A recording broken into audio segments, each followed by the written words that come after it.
अंतरिक्ष में भी जंग की तैयारी कर रहा है रूस। जी हां, ये एक अलग तरह की वॉर होगी।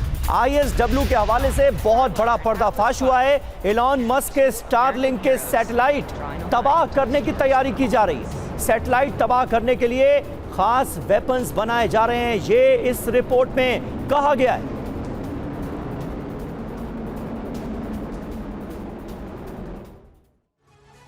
तो देखिए, ये बहुत अहम खबर है। स्टारलिंक के विध्वंस का पुतिन प्लान।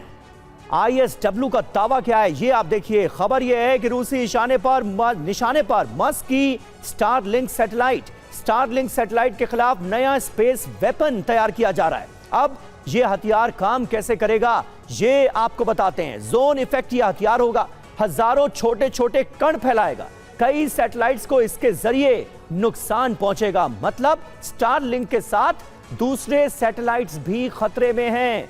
अब रूस ऐसा कर क्यों रहा है, यह जान लीजिए। विरोधियों की क्षमता को सीमित करना इसका मकसद है। अमेरिका को एक सीधा संदेश देने की कोशिश है। नाटो की तकनीकी बढ़त को ऐसे हमले के जरिए चुनौती देने की तैयारी है। अंतरिक्ष को नया युद्ध क्षेत्र बनाना इसका मकसद नजर आ रहा है। और सिवास साहब, ये तो बहुत घातक स्टेप होगा। अगर अंतरिक्ष में यह जंग शुरू हो गई तो निश्चित तौर पर सिर्फ अमेरिका नहीं, पूरी दुनिया पर इसका असर पड़ेगा। हाँ बिल्कुल। देखो समीर, अभी तक जो स्पेस का इस्तेमाल हो रहा था वो हो रहा था कि यूजफुल पर्पजेस के लिए दोनों नाटो कंट्रीज, अमेरिका और रूस का। हाँ। मगर उसको अभी तक वार जोन नहीं बनाया था।